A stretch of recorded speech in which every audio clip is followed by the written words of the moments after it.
Black Ops 7 Zombies Deep Dive has just dropped, and dare I say it, zombies might be back. We jump straight into it at launch with our biggest zombies offering yet. Now personally speaking, I think Ashes of the Damned is driven by the vision they had for Transit originally, as that was meant to be around double the map size, but obviously due to console limitations they couldn't do that. But now they've got that option to go bigger and better. They've made Ashes of the Damned with the Dark Ether twist to it. If you've been following along with everything that the Treyarch's been putting out, then we know already that they are taking heavy inspiration from fan favourite features from the past. We can clearly see that with survival maps returning. We got the brand new Cursed game mode, which we'll talk about in a little bit, and Treyarch have even officially announced that we'll be able to get our hands on zombies as soon as the early access next weekend, where we'll be able to get a taster of the first survival map being the farm from Ashes of the Damned. We also get a few in-game screenshots of different POIs from the map, and there is all sorts of cool stuff in this environment. I mean, we've got Ascension, what looks to be an expansion of it. We've clearly got some inspiration from the diner from Transit. As we said before, we've also got the farm from Transit. There's all sorts of cool screenshots they've released. I'll throw them on screen, but I actually really like how this looks so far. I wasn't really too sure what to think when they revealed that we were going into the Dark Ether, but as the devs have been saying, it really does unlock a lot of potential, and that brings us directly to the Wonder Vehicle. Again, first hearing about it, I thought it was a little bit corny, but looking at what they've revealed, this actually seems like such a cool feature. Obviously, during the game, we've got to find the parts to build it, but there's also upgrades now that they've revealed. You can mount a Wonder Waff on top of this thing. You've got Abomination heads you can stick on the front. We've obviously seen a lot of involvement of Ted, the bus driver from Transit, and they don't go into much detail about what we can actually do with it, but we should expect to be able to get Ted's head somehow. And we've even got a brand new Wonder Weapon, which I must say is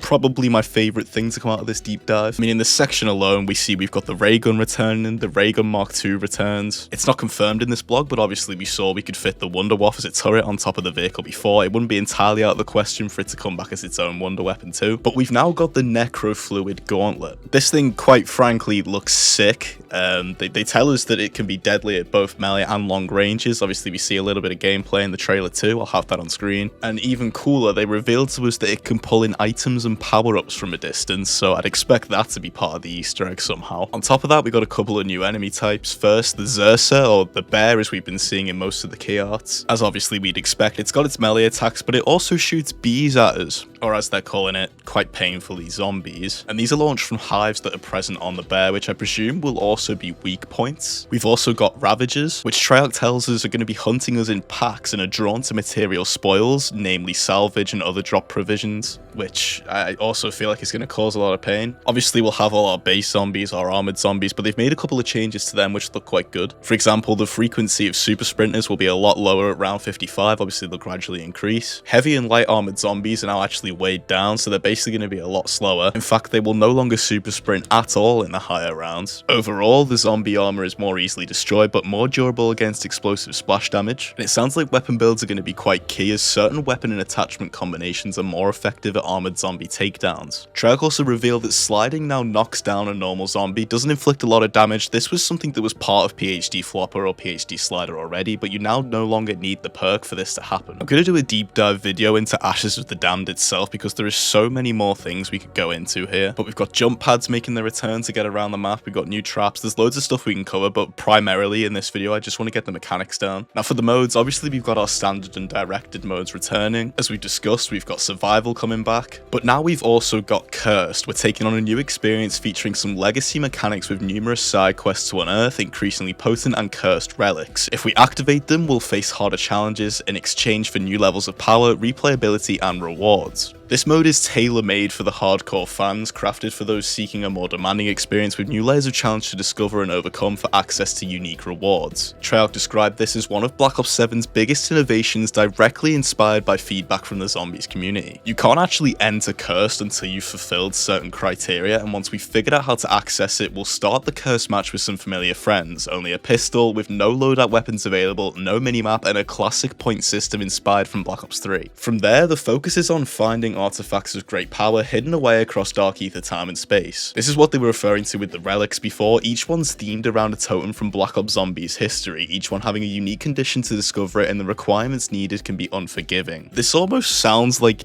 Dark Ops challenges, but in an actual game mode, which I kind of dig it. I can get behind it. And the relics aren't simply there to display in a trophy cabinet, they'll provide a debuff modifier, making subsequent matches of Curse more challenging. Each one offers a unique challenge to overcome, and once unlocked and applied to a match, several of these modifiers can enable further restrictions that longtime fans will find familiar. A limit of 4 perks, or the removal of ammo caches are just 2 examples they give us. Curse matches will be available as private matches with the host's collection of relics available to pick from, and each map will also have more relics to discover throughout the post-launch seasons. And at the end, Treyarch even throw in a little teaser saying why curse yourself by choosing relics to increase the challenge, because doing so is the key to unlocking more powerful relics, as well as granting you classified benefits and rewards unique to the mode. So based on how this sounds alone in the blog post, there's going to be a lot of replayability to Cursed. But let's talk about the return of survival, which in its own right also has a lot of replay value. If you played the Black Ops 2 survival mode, you'll be pretty familiar with all this, but for anyone that's new to it, survival will limit us down to a small part of each map and drop in basically all the fundamentals that we need to survive. Any accessible caches and machines that are available in standard mode appear in an identical location in survival mode unless it's outside of the boundary, in which case it'll be dropped in. For example, with the Pack-a-Punch and the Wonder Fizz machine, both are dropped into the survival map on farm, but they aren't actually there in the standard modes. The objective is pretty straightforward, it's just killing zombies with no real distraction. This will probably be a mode that's quite good for anyone grinding camos or challenges. I suppose we'll see how it plays when we all get our hands on it in the beta. Obviously we know loadouts are returning, but we can now equip the Casimir and Symbol Monkeys and a lot more in tactical equipment. Got some new field upgrades, which I'll get into in just a moment. But what's also cool is that the build codes feature, which if you haven't seen is in multiplayer, will also be available in zombies. This is essentially a feature where you can share your weapon build using a little code. And given what we've spoken about before with the attachments and certain guns having benefits to damage on zombies, I think this will come in quite handy. Melee weapons can now also inflict critical and more damaging attacks. As for field upgrades, Toxic Growth is also returning from Cold War. We've obviously got all our main power-ups, but we also have Random Perk. Obviously it's not a new one, we've seen it before, but usually it has to be obtained through mystery side quests, that sort of stuff, but you can now actually get it randomly. However, a number of perks must be purchased by all teammates before the power-up can actually start to appear. There's a couple of other changes. The max ammo power-up will now fill your equipment, so that's your Symbol Monkeys, Semtexes, that sort of stuff. The Fire Sale power-up now also temporarily reduces the cost of traps and wall buys. Multiple power-ups appearing within a single round is now a more frequent occurrence. Power Vacuum returns, which is pretty cool. As well as that, any other Gobblegums that also summon power-ups, for example Killjoy on the house, Hidden Power, they now automatically activate, removing the need to physically run into them. Some of you will remember the Fireworks AAT, that now returns as an ammo mod. And we've also got a new perk in Wisp T. This will summon a companion wisp after killing zombies. It specializes in adding a protective ethereal creature that remains near the player, appearing only after the player inflicts a large amount of damage to an enemy. So therefore, use of field upgrades, equipment, and other high damage items can quicken its summoning. Once it is summoned, the wisp begins to kill nearby zombies for around 30 seconds. 2 minutes later, it can then be summoned again. It targets all types of zombies, and what's very cool is that it realizes the importance of turning rounds and will refrain from killing the last zombie remaining. That of course comes with its own set of 9 augments, which also Toxic Growth and Fireworks get. Obviously with so many different things returning from Black Ops 6, each has the same augments, except it has 1 new major augment, 1 new minor augment, and also a brand new second extra slot. Once you've unlocked all augments on a research tree, you'll be able to unlock a 9th, which gives you an additional minor augment slot, meaning for each perk, field upgrade, or ammo mod, you can have 2 minor augments and a major equipped at the same time. Personally, I love this. I think this is going to make for a lot more chaotic combinations, which I can't wait to see. There is also a full blog on augments, so if you want me to make a little video breaking them all down, drop a like on this one. Gobblegums also return in Black Ops 7, and one of the exciting new features is that you can now recycle them. Instead of using the Gobblegum in the normal way, we'll now have a second option to crush it in our hand, which converts it to essence. The amount you receive is dependent on the rarity of the Gobblegum, with Whimsical being the lowest and Ultra being the highest, and of course the double points power-up stacks with it, and profit sharing also stacks. As we spoke about before, Power Vacuum returns as well as Aftertaste, but we've got 4 brand new Gobblegums. We've got an epic rarity Gobblegum in Re-Equipment. It lasts 5 minutes, equipment slots will refill over time. We've got our first of 2 legendary Gobblegums being Round Off. Rounds are prevented from advancing for 2 rounds. Why is this good, you may be asking? Well, it's so you can build points on lower rounds, without of course actually progressing the round number and it getting more difficult. And the second legendary Gobblegum, we've got Armageddon, where when used, you'll receive a 3-plate armor vest and full plates. And we've got a brand new Ultra. I hope you're all seated for this.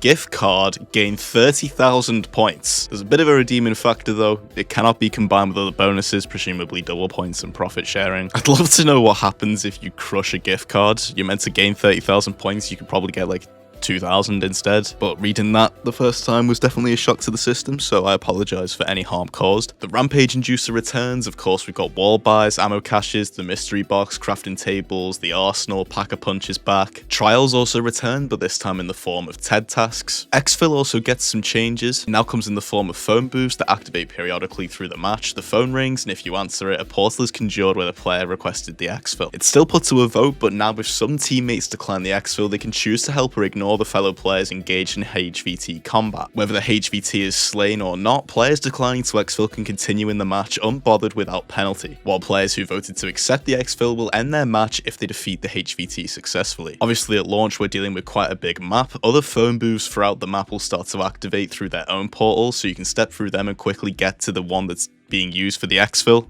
I hope that makes sense. A couple of pretty cool quality of life changes as well. As we spoke about before, the new Wisp T perk won't kill the last zombie. It's now the same for brain rot. So if you have a turn zombie, it will completely ignore the final one of the round. But if you flip to that new round, any players who were downed will be auto-revived. There's also a new overheal feature. This allows players to temporarily increase their maximum health using certain augments or equipment. Here's how it works. The most you can raise your health by combining things like Juggernaut's probiotic augment and the stim shot equipment, for example, is plus 100 health above your current health maximum. The bonus is lost once your current health drops below the normal maximum, but it can be temporarily reacquired. Of course, it is considered as a bonus, so if you lose it, it doesn't regenerate, you'll have to reacquire it. And of course, at launch, all double XP tokens, all gobblegums, all augments and augment research progression will be carrying over. Getting towards the end now, couple of mystery box changes. The chance to obtain wonder weapons is now gradually increased a bit more. Melee weapons and score streaks now no longer appear in the box. Taking their place is the chance for the mystery box to provide an ether tool to instantly upgrade your weapon's rarity. There's a couple of new tacticals and lethals which I'll throw on screen, but more importantly, we've got a brand new disciple injection, similar to that of the mutant injection that turned us into a mangler. We now have the disciple injection that, believe it or not, temporarily transforms you into a disciple. And that is just about everything mechanics wise. Obviously there's more stuff in specific for Ashes of the Damned. We'll definitely go into that in another video because there's a lot of stuff that I can make out here that looks like could contribute towards side Easter eggs and that sort of stuff that I want to talk about. But so far, Black Ops 7 definitely sounds pretty promising.